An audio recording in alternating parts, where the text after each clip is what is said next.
ati watu wanatafuta nani atakuwa class rep ama prefect wa darasa. Wewe jitokeze uitwe kiberebere, lakini there is something you are doing within yourself. You are still polishing yourself. Ukisikia kuna drama club na kuna mtu hapo wanachagua officials, wewe hata ujitolee hapa uanze kwa hiyo kazi, so that you start developing your confidence ukiwa hapa shule ya secondary. The second thing ni kuwa mtu ambaye anaaminika.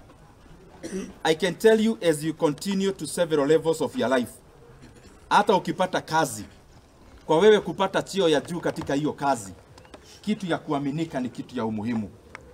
And when I say these things, they seem very obvious because we hear them every day. But I just want to confirm to you, there is nothing you gain out of dishonesty. Nothing. It may seem temporal. Umedanganya mtu hapa ukapata hii. Lakini the medium term and long term, you can only lose with dishonesty. So ni vizuri unajikuza kama mtu ambaye ako honest. Na kitu ingine ningetaka niwapee kama kastori kidogo tu yangu mwenyewe.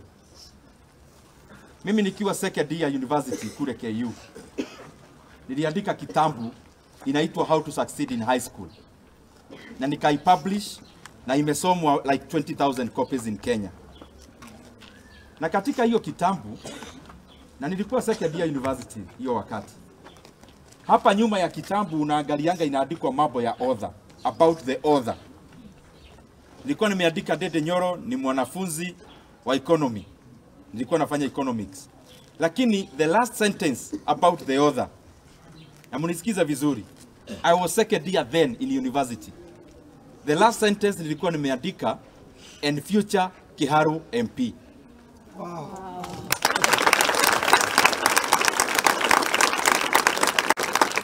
Sasa niko hapa Canon Kituli nikiwa the current Kiharu MP. What I'm trying to say, ukiwa hapa kuna maono ya kile ungetaka ukue hapo beleni. Iandike hata pahali unaisoma kila siku. And you start behaving like that person you want to become. Mimi nikiwaangalia hapa naona madaktari.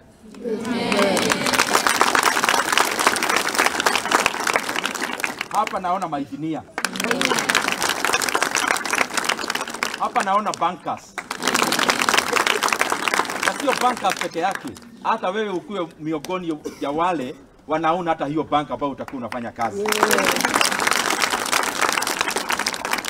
Vile mheshimiwa Mwasako amesema, naona wakuu wa universities hapa. Now, this is what you must start doing from today. Kama wewe unajiona kama future doctor, you must start behaving like a doctor today. Kama wewe hapa, wacha niwaulize, kuna mtu angetaka akuwe na pesa mingi tukienda miaka ya hapo beleni? Kuendesha gari kubwa? Kukaa nyumba ya kifahari? Kutekea wazazi wetu manyumba kubwa? So we want to be that. Sio? Now, from today, start walking like a rich person.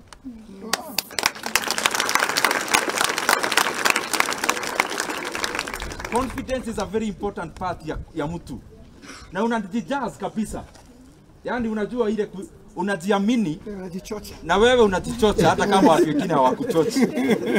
Kwa sababu hiyo confidence hiyo inaendelea ikikupea nguvu to be what you are not today. And what you are not today is everything you can be tomorrow. Na kwa hayo mengi na machache, ningesema mengi sana, mimi nawatakia kila la heri.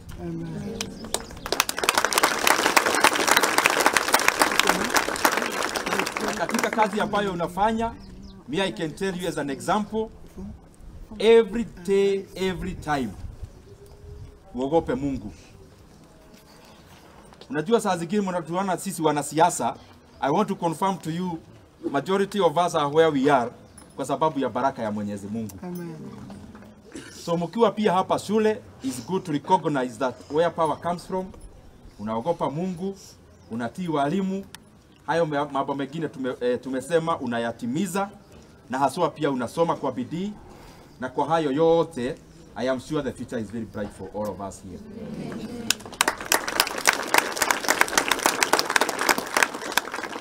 Nimekuja katika hiyo hafla nimesema ya Udanyi Education Program ambayo tunaenda katika hall pale karibu na town, ama shopping center ambayo iko hapa karibu. Lakini kabla tuende, tuko na watu wengi kama huyu kijana anaitwa Mohea.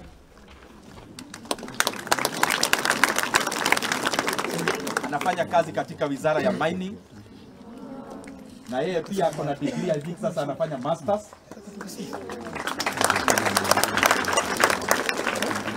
Huyo kijana anaitwa Barak. Barak ni wakili.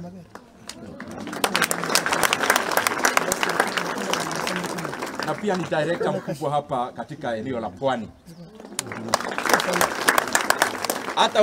Hata huyu mbunge wenu Mwasako anafanya degree ya 3 saa hizi. Na kwa hivyo we are just telling you that muendelee kusoma kwa bidii, masomo haiishi, but it's also good that where you are utie bidii ndio uende hapo pengine. Nikimaliza ndio tuende. Unajua mimi wakati nilikuwa high school nilikuwa mheshimiwa